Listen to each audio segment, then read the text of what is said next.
Today, I'm excited to share with you a interview I'm doing today with Dr. Kimberly Brown.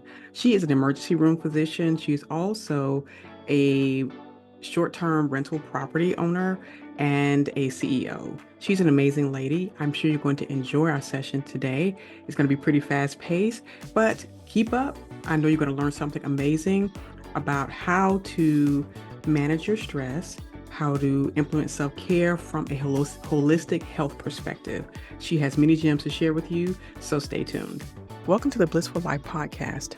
I'm your host, Samantha Gregory. I was a burned out, bankrupt, and struggling baby mama who hit rock bottom in every aspect of my life. But that was the catalyst for my incredible transformation journey. Now, as a self-care alchemist, I'm here to empower high-performing women like you to go from burnout to bliss. Join me as I share invaluable lessons, personal stories, and practical tools to help you discover deep self-love, heal from toxic relationships, navigate hormonal changes, find inner peace, and rewrite your money story. Get ready to transform your life and live with ease, abundance, and success. Join me now on the Blissful Life podcast. Hi, Kimberly. Welcome to the Blissful Life podcast. I'm so excited to have this conversation with you today. I am, of course, excited because she happens to be one of my clients, but also I don't know how long we've known each other. It's been almost a couple of years now. Yeah. Yeah, almost, I think almost a couple of years. Yeah, we met each other, I think January of last year in Puerto Yeah. Rico. Okay, Yeah. so a year or so. Yeah. But at any rate, I've enjoyed working with Kimberly, Dr. Kimberly, actually. She's an MD, and she has been doing some amazing things. And she's here to share with us some self-care strategies, stress management strategies, as well as how to mitigate them, because we want to prevent things. We don't want to let it just blow out of proportion until you're in the point of burnout. Before we do that, though, let's find out more about Dr. Kimberly Brown. Who are you? What do you do? I said that already, but she does a lot more, believe me. So just have the floor. It's yours. Thank you, Sam, for having me. I'm really excited to have you or be here, not have you be here, duh. Because I guess I'm saying that because I'm already thinking about you being on my podcast. So I Hmm. guess to answer your question, one of the things that you didn't say that I do is I also have a podcast of my own. It's called the Docs Give Money podcast. It's for doctors, whether you are a physician, a dentist, a podiatrist, whatever in healthcare, and are interested in making money non-clinically, then my podcast is just for you. I talk about all the different types of ways you can get money, talk about my journey as a business coach, as an entrepreneur myself. I'm the CEO and founder of Sherwood Properties, which is a midterm rental business here in Memphis, Tennessee, where I currently live. But yeah, I do a few different things and I still practice medicine a little, pretty much full time. It's probably barely full time right now. So I travel as a locum tenens physician and I work in emergency rooms all across the country still. So I do juggle a lot of different things and have been practicing as an emergency physician for a little over 5 years now and been really strong in my entrepreneurial bag probably in the last 2 to 3 years for sure. Things have definitely blossomed for me. But yeah, so that's me in a nutshell. So I'm really glad to be here. And yeah, you've definitely been super instrumental as far as my growth as an entrepreneur, working with you and your services. So I'm really happy to be here. I'm glad to be on this platform. Awesome. So excited. So being an emergency room physician, not quite full time, but also juggling other things in your business and your life. Tell me about before you got to this point. What was life like? I know I'm reading your bio and on your blog and website, COVID had a lot to do with some of the turning points in your life. So talk a little bit about that and how burnout and self-care played roles in that experience. Mhm. I think COVID is probably the biggest thing or the most recent thing that I would remember. But in reflection, I'll say that probably the burnout started within the first 6 months of me practicing medicine, like on my own after I finished residency. So Mhm. I went to residency here in Memphis, Tennessee. I was a part of the very first class of emergency medicine residents. I'm very proud of that. And I've stayed in this area to serve people that look just like you and I. Mhm. And that took me to a hospital in North where I didn't have the experience that I thought that I was going to have walking into the door. Mainly, I was so used to when I was in residency, I literally had no patient complaints, no problems, no nothing. Literally, people would give me cards, Mhm. never had any problems, to literally within the first 6 months of me being having my big girl job, it's been other physicians attacking me, refusing to take care of patients that I'm trying to transfer care over to that are critically ill. Just consistently patients' families saying terrible things about me. It was like a light night and day experience. Mm. So that was really like, oh, is this what I signed up for? I knew that there was something else that I needed to do. So that kind of thing would started my burnout process and also my entrepreneurial process. It was that time that I was really trying to understand who I was again. Like Mhm. I had accomplished a big goal of becoming a doctor finally after 30 something years of my life. Mhm. And it's okay, so I'm still alive. Like, because you just don't imagine your life like after that. So it's like, now Right. what do I do? So I was trying to figure that out. And I was writing books and I was collaborating with other people. And I didn't have words for what I was doing, but I knew I wanted to do something else because I knew that practicing medicine was never going to be my 100%. I didn't see myself retiring from medicine after practicing for 30 plus years. I Mhm. gave it in my mind like a strong 10. Mm, I mhm. was kind of pushing it. And then it was like, I got to do something else. But what that something else was, I had absolutely no idea. That led me up into COVID because that was 2 years until after I finished residency and me traveling more in some rural places and really getting burnt out, especially from living in this area, practicing as a Black woman.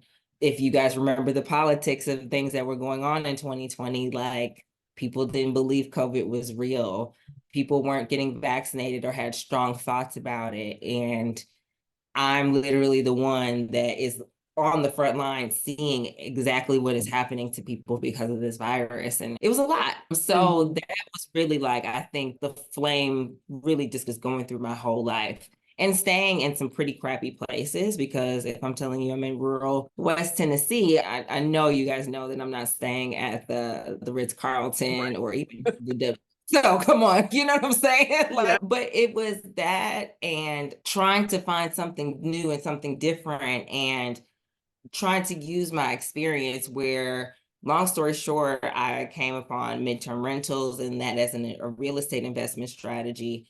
I was already really investing in real estate in a more traditional way with a partner, and I was not seeing any returns on that at Mm. all. So I decided to pivot, and I wanted something that I could grow of my own. And so I pivoted my real estate investment strategy into midterm rentals, and I grew it to now I have 5 rentals and crossed 6 figures in revenue within my first full year of business, and things have just been up from here. Then also too, it's been such a journey of growing that business and being so impactful and literally seeing clients come back again to Mhm. stay with me and just really feeling fulfilled again. Oh, I'm serving people in a different way that's Mhm. not so self-sacrificial, that is not so depressing, um, Mhm. where I need to just be always in the thick of it, that I really found that to be impactful. And I can clearly see my exit out of medicine now. And I know what that could be. And I want to help, and I do help other doctors achieve that for themselves. So I am now a business coach for doctors who want to start their own non-clinical businesses. More specifically, I work with doctors who want to be coaches, consultants, or even start their own midterm rental business as well. So I have a program called From Side Hustler to CEO to help other historically marginalized, i.e., anybody that's not a white male, straight Mhm. white male, um, Mhm. to achieve that result. And yeah, it's just been an amazing process to see now my clients achieve some of the same results that I have as well too. So it's been beautiful. Thank you for sharing your story because I don't think we hear enough of what medical professionals go through, especially in the thick of it that you were in and the type of medicine that you're actually practicing, because everybody was going to the emergency room during that time because that's really the only recourse they had. The family doctor didn't really know, and they couldn't really help or support. So that was such a weight. And then going back to Mississippi, ma'am, we already know. Okay. You not say anything else about that. North Oh, Mississippi. right. Okay. No wonder it was night and day. But yeah. But I love the part where you have pivoted. Now you don't have to be in such a self-sacrificial frame of Yeah. mind, which is unfortunately where a lot of, especially Black women, have been taught they have to be, whether it's a direct wording, or you need to be taking care of everybody else. You're the one that's always giving, and self-care is like never on the table for Black Right. women. And which brings, because I'm actually I'm writing another book called Reclaim Your Wellness, Transforming Self-Sacrifice into Self-Care. Mm. And it's really going to be a historical perspective of Black women not being able to tap into self-care, self-healing, any of those modalities, because we've been required, literally by law, required to work and be of service to everyone else, whether it's outside of our community, in our community, or what have you. Thank you I'm just dropping that. Look for the pre-order. But yeah, that is such an important thing to note.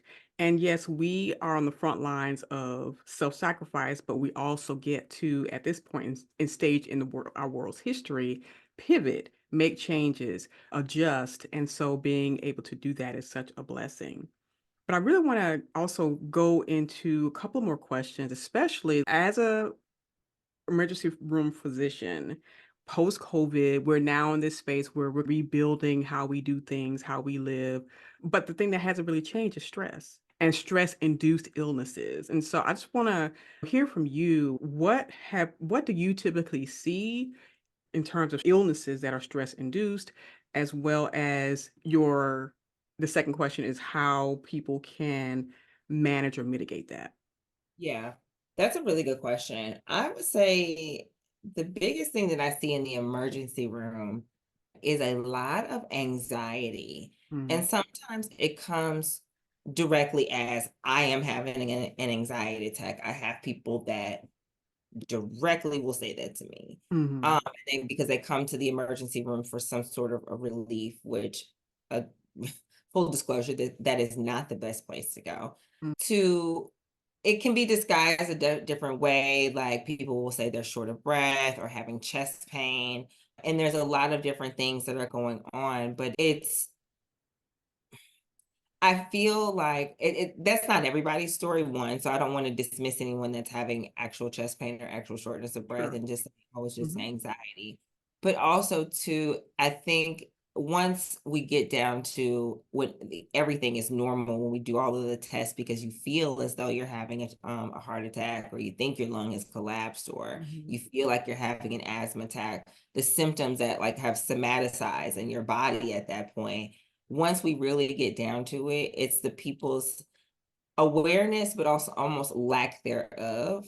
That's what it is. Like they have mm, that level of stress or that level of anxiety in their body, or anxiety can change or move or feel differently for them, even though they know that several of their triggers are going off, like meaning your mom is in town and she's stressing you out, your job is acting funny, you were short on your check last week, your boyfriend's act like, you have every stress in your life, and no wonder why you feel like you're suffocating, or when you try to talk, you can't get the words out because mhm, it's just so much going on. It's literally choking the life out of you. mhm, But it's almost the lack of awareness of that, mhm, or the dismissing.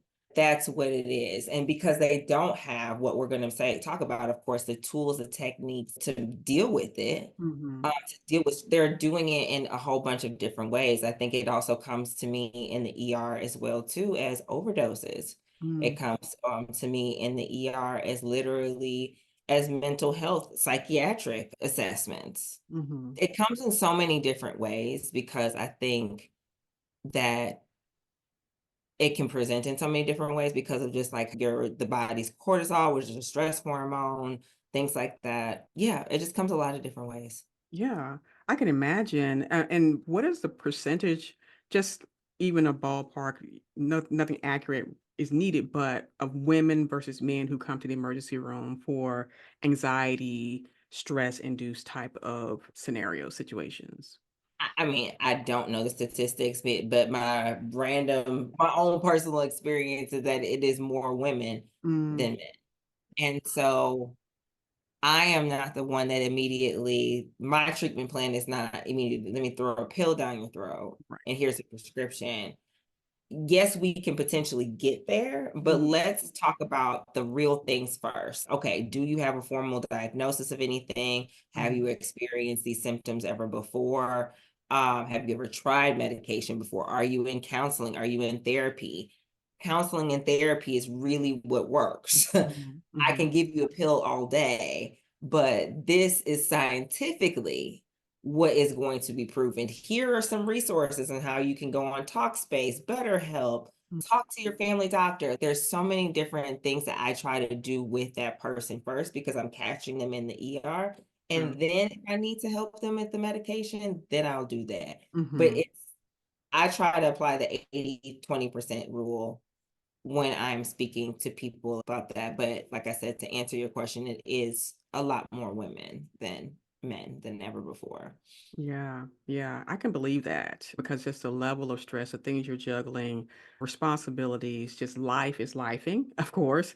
And one thing that I guess that makes me feel sad, like you said, is the lack of awareness and then not having the tools.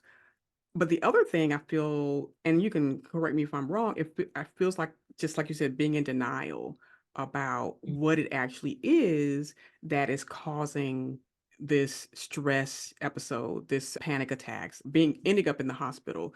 And then sometimes that's really the only place where people can get care, like feel cared for. Right. What would you say about that? It's sad because no, you're right. It is some of the one of the places that you can be cared for. And honestly, it's not a very caring place. Mm, yeah. It's some people do literally need to be there, but Mm, at the end of the day, our system is not set up for mental illness, mental disabilities, any type of disability or inability to cope with mm. the structure of life. So, yeah. Yeah, that makes total sense. So how do you manage as a physician and your colleagues and people who are either in the ER or who deal with like high risk, high volume of patients every day? How do you, is there such thing as stress because of compassion or the thing that happens where your stress level goes up because of the patients that you're dealing with? And then on top of the stress of just being a physician, how does that present itself like on a almost daily basis? And how do you even manage that? How does that present itself on a daily basis? That sounds like my everyday life. I'm like, yes, yep, that's all true.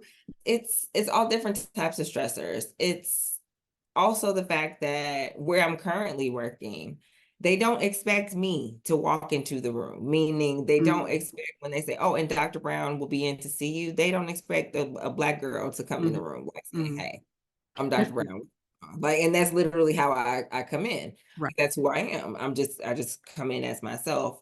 But how does that show up in daily life? It's for me, it's a lot of different thoughts. It's a lot of different self-judgment, Mm, self-criticism, self-adjustment analysis. It's exacerbated by, I think, the rules and the structure that we're in the system that we're trying to run in the ER by seeing people in an efficient and timely manner and but I have no control over so many different things that are part of the metrics. It's a lot of different stresses that people don't see from mhm, both a business perspective, then a medicine perspective as well too. I need to rule out the emergency, make mhm, sure that your chest pain is just an anxiety attack and mhm, not the aortic dissection or the heart attack or whatever it is that you're worried about and what honestly would kill you, which you feel like you are. You feel like you're dying. Let me make sure that it's not happening. And then all of the other different things of just being a human being in the room too. So it's a lot of, like I said, self-criticism. It's a lot of internal judgment. It's a lot of exhaustion. I Mm. always plan to do things like after I get off work, and a lot of times I don't have the emotional capacity to do that. Right. You reference compassion fatigue. Yes, because when I know you from your fifth ER visit for the same complaint and you are a very rude, very violent person, like I'm running out of empathy for you. I'm Mm. running out of, and then I have to smile and be Dr. Brown to the next person and just have a blank slate. Like sometimes it's hard to clear Mm-hmm. everything that's going on, especially when we're in a cramped ER and I'm hearing you right in my ear. So Mm-hmm. there's a lot of different stress that's going on. I will say that sidebar, patients and families have a lot more empathy, I think, nowadays than they did before COVID. I think they're a lot more appreciative because they can see very Mm-hmm. clearly what's going on, and how our health system is very broken in our country. They see that we're just trying to do the best that we can in the system that we're Mm-hmm. currently dealing with. But how I have found to be most helpful for me to go through and deal with this is meditation, journaling, a lot of more reflection of myself, therapy for myself, life coaching, Mm-hmm. business coaching. Coaching has been the most powerful thing because I think when you learn how to be a different person and to be a different person, actually the being of that, that is really what changes you. And I would definitely say that self-care has been honestly my businesses in a strange way, because for sure with properties, number one, my ideal client was really myself laying in a hotel room, wishing I was at home, like where I would just feel safe and comfortable. But I was in the middle of rural Mississippi Mm-hmm. and working like my fifth night shift. And I'm like, what is happening here? And wanting to create that for myself. So, in an essence, like that is my continued kind of ongoing passion in therapy. And then also teaching other doctors to take their own life experiences, their expertise, and starting their own businesses as well too. That's what self-care has been like for me as well too. So being able to be creative and go back to myself and checking on that daily. Mm-hmm. And even when I'm at work on shift, I will go take a 5 minute, sometimes 10-minute break. I just go disappear. I'm just stretching. I'm closing my eyes. I'm breathing. Mm-hmm. I'm becoming more grounded, and then going back to tackle what's going on, especially if I feel out of control. Yeah. So I love that. One of the things I in my last newsletter was talking about was the self check-in and taking that time to like recenter and connect with yourself again, because we do lose ourselves in whatever the job we're doing, dealing with certain people, all the different energies around us. Especially I can't imagine in the ER how many energies there are around you, whether on running the gamut from, and nothing's positive, I'm sure. So how do I you? will say patients are really sweet on the most hand, and I have a large proportion of 90-year-olds where so they're really sweet and really funny. But you're right, some people just have strange energy. But yeah, there's good people sprinkled in with the weirdos that kind of help balance everything out. Good, good. I'm glad to hear that. Because to be on 10 all day and not get a break is a bit much. So yeah, that self check-in, taking the 10-minute breaks and just really coming back to yourself is so important. And it is, people don't really realize it because a lot of people think self-care, oh, I'm going to the spa, I'm going to get my nails done, I'm going to do all these external things, but it's really, and I always say it's an inside job. It starts from within and then it is from the inside out. And that doesn't mean that having pampering practices is taboo. No, it's amazing. But just being realistic about what self-care really is or what it could be. I'm on to the point where it shouldn't be just another to-do list item. Can we make this a lifestyle?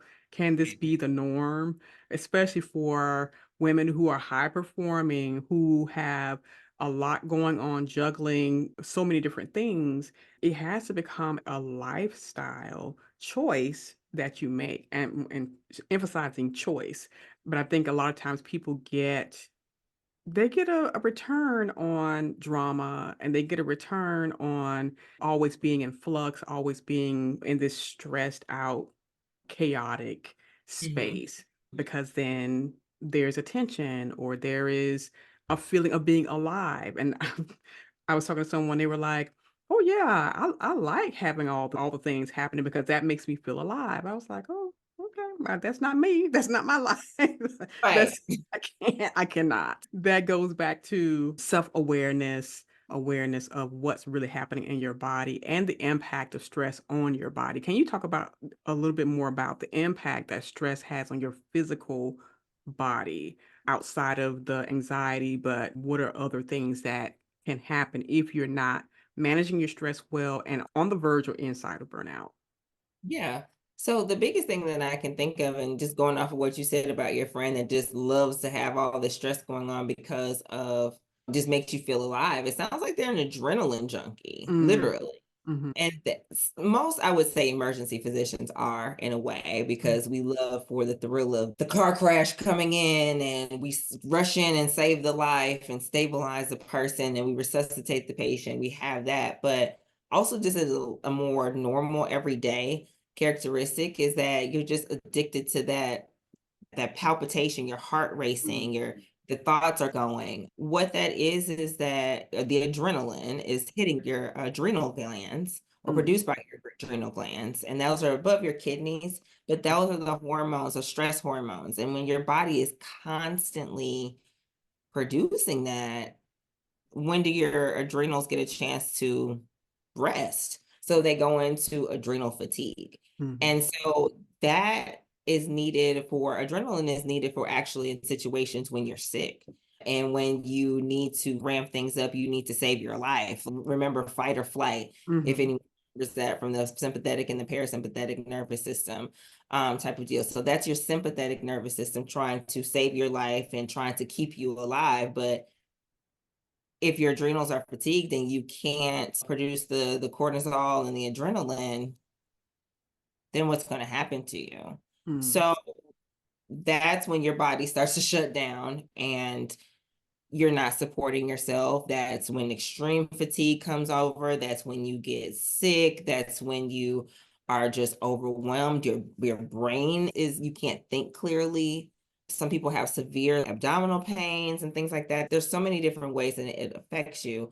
But adrenal fatigue is something that people definitely deal with and can be dangerous because, like I said, if you get an infection, your body doesn't have the same stress response that it needs to rush in and put all of the things into place mm, to fight that. So that can put you in a double whammy. It is important to not just stay high and not just be low, but learn how to ride the waves in the mhm, middle and understand. And I'm talking to myself as I'm doing this, is yes, we can be so addicted because it feels good, but at the same time, what is at the opposite end of it? What are mm, we running from as mm, well? That's another thought to ask your friends. Okay, if you're so addicted to the drama, what else is on the other side of that? What are you not facing? mm, Running from something.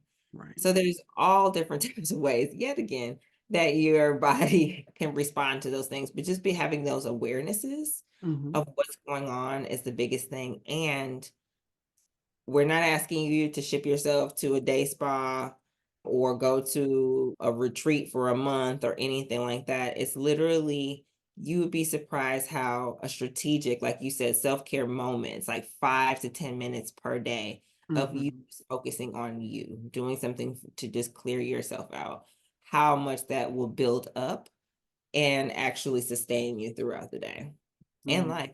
Yeah, yeah, and making that a habit to do take breaks. And not I think a lot of times people feel, especially like if you're in corporate or have this high pressure job, or it may not even be high pressure, but you're getting a lot of pressure from your boss that you need to be on it or whatever. It's you can't take a break. You always have to be like a little hamster on a wheel, just constantly going, just to look busy. And Right. or if you actually are busy, then you don't give yourself that break. And like get up, go to the restroom, go outside, get some fresh air, because your body is literally screaming out for it. And Yeah. like I said, you compound it day after day, week after week, month after month, year after year, then eventually your adrenals start to fail you. It happened to me. I went into premature ovarian failure. I know because of the extreme stress I was under as a single mom. I was juggling work and school and kids and toxic relationships and trying to do all the things and be all the things for all the people, until my body was like, oh, ma'am, hello, knock, knock, knock. We're Yes, here. we're done, and we're We're done with done. it. Yeah. Yeah. And Yeah. it was a wake up call having hot flashes at 32. That wasn't cool. That wasn't cute. It was not cute at No, all. that sounds horrible. That sounds. Yes, it was. And then that's which leads me into women who are approaching middle age, approaching perimenopause and menopause, and how they, because of this roller coaster, this constant upward, every day you're on for everybody else. And then you get to this place where your hormones start to fluctuate and you're just having these roller coaster emotions. And you're like, what is happening? You can't eat anything because you're going to gain weight. Yes, all of Right. it. The metabolism slows down, all of that. And I know that you probably run into women who are having symptoms. It's really perimenopause or menopause symptoms that they're not even aware, because their minds are so clouded with the everyday goings on in life. No, yeah, absolutely they are, and they're not even aware of it, or they are aware of it, but I don't know. It's they again, sometimes they don't have any other reprieve. Hmm. Where what do I do? That's the beauty and sometimes the sadness of my job is that when people don't know where to go, where you go? You go to the ER. Yes. So Yeah. you come to me. We figure it out, try to figure it out in some sort of way. But no, it's your those stress hormones are meant to be there in specific times. And Hmm. if it's constantly there, it's if it's there all the time and there's no break, there's no pause, that's exactly like you said, that's exactly what happens in your body just disintegrates on you, Yeah. just starts shutting it down. Because if you're fighting for your life, then why am I trying to create one? That That's what part. your body is saying to Right. you. How am I creating something and I'm trying to protect myself right now? Hmm. I have no Hmm. time to Right. protect. I Right. mean, to do both things at Hmm. once. So it makes sense if you think about it like Hmm. that. Oh, of course. Yeah. Of Yeah, course. and that was my total wake up call to taking care of myself, putting stop putting other people ahead of me, before me, as priority over me, and start to look at me in ways I needed to prioritize myself. Of course, managing the symptom first, but then getting, like you said, to the root of it. What's causing this? Why am I in this space right now? What do I need to do to change this? And empowering myself, being aware first, and then empowering myself to create strategies and a lifestyle of self-care, so that I would not find myself in the emergency room, or worse, in my grave because I've stroked out, I had a heart Right. attack, or something like that. No, absolutely. 100%. And I think that's the biggest thing that I've seen people learn is what can I do differently? Mhm. I do see more people trying to take the onus on themselves. I think there's still people out there that are asking for the pill, for Oh, the yeah. for the medication, for the treatment, Mhm. not the actual solution to the Right. problem. But do see that there's a lot of awareness, like I said, of people saying, there's something that I need to do something different because I've Mhm. tried everything else and it's not working. So there has to be something else done. Yeah. Um, and looking to themselves. And that's been cool to even see, even as an ER doctor, Mhm. um, to have people to take ownership, but not blame Sure. Yeah. for what's happening to themselves and being very aware of what's going Mhm. on or seeking that awareness for Right. themselves. So, yeah. So sure. So tell me about your program helping physicians move out of the clinical space into CEO and what the impact that you hope to have on their lives. And if there are physicians listening, like how can they even join your program?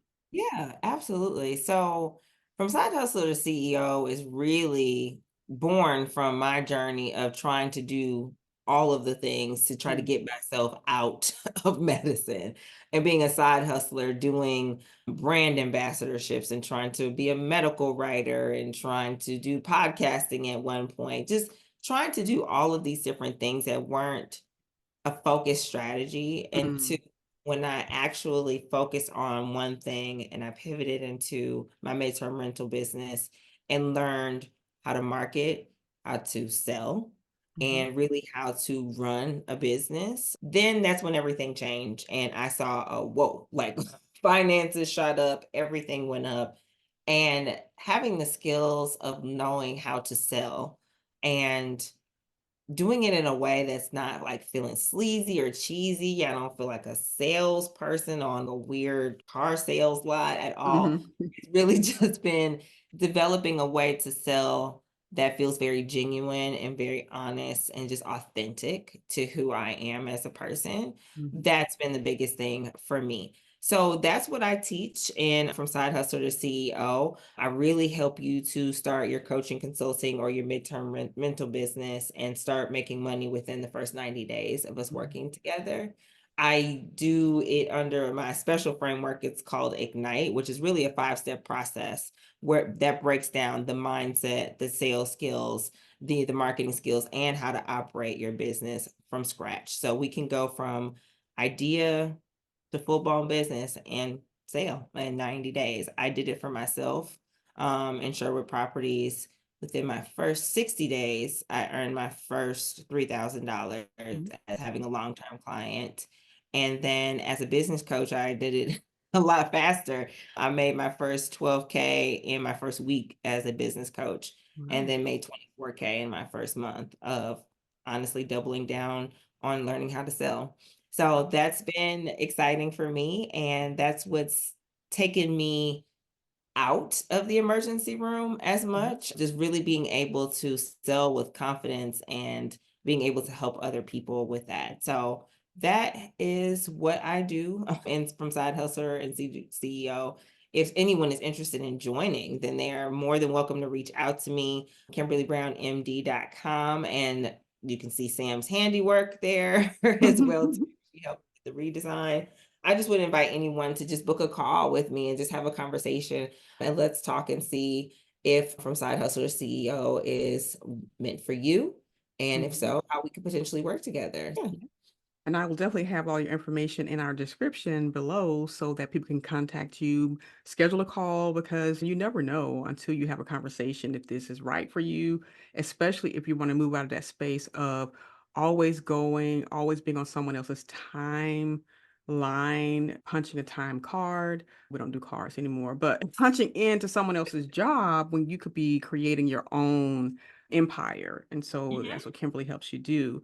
And I think, like you mentioned before, this being like a self-care type of practice for you, your businesses, helping other people, setting up a future that you can actually love, stepping away from the career that's not, I won't say not fulfilling, but is less anxiety inducing and less self-sacrificing, but creating companies that are more focused on empowering you and enriching your life. That's amazing. I love that. I'm always a proponent. Have your own business. Even if you're working 9 to 5, have your own business. You need Please. that. Yes, because they don't care. They will lay you off just like anyone else. You are not special to Exactly. anybody. Exactly. But yourself. Exactly. And you So get to decide how much money you want to make and not be capped at someone else's arbitrary rule or list and other people giving you or deciding what your value is. You get to right. determine your own value. So that's amazing. So how can our listeners get in contact with you? Tell us all the places and almost all the places and also about more about your podcast too. Yeah, I was gonna say, so the best way, probably the fastest way to get in touch with me is on Instagram at Dr. Kimberly B on Instagram. You can also, like I said, hit me up on my website, KimberlyBrownMD.com. You can drop me a message there. And also the other way to hear more about what is going on, what I have going on, I have great interviews with other physicians that are making money non-clinically or just approaching things in just a different way and just thinking outside of the box and making a lot of money doing it. At my podcast, the Docs Get Money podcast, which is anywhere that you pretty much listen to podcasts right now. We just launched episode 6, which was from my client, Dr. AP. She is a surgeon and she owns her own cosmetics company, Power Play Cosmetics. So I actually have, I won't plug her stuff, but I actually wear her stuff all the time. She's a great person. Uh-huh. But yeah, so that's the podcast. So you can listen to other doctors doing completely different things outside of the box and kind of just outside of traditional medicine and making, like I said, great money doing it as well too. So Oh, fantastic. Thank you so much for giving us some of your time to talk with us about the holistic medicine side of self-care and why it's important to take care of yourself emotionally, mentally, physically, for sure. But do you have any last words of wisdom or tips to share with our audience? yeah, the one thing that I have learned is that at the end of the day, if you are not well, nothing happens. Mhm. So self-care is truly, like you said, not just going and getting your nails done or going and getting a massage. Yes, that is maybe a part of it for you, but what does it take to really take care of your body, your mind, and your soul and your spirit? Whatever that is, or those things are, doing that daily, because without you, meaning your full essence, your true self, nothing else happens. Absolutely. Thank you so much, Kimberly, again for being here. Thank you for sharing your words of wisdom and for telling us more about your business and where we can find you online. And for those of you who are listening, thank you for tuning in for another episode of the Blissful Life podcast, where we help you turn your burnout into bliss through radical self-care from the inside out. I'm Samantha Gregory, your host, and we will talk to you again in the next episode.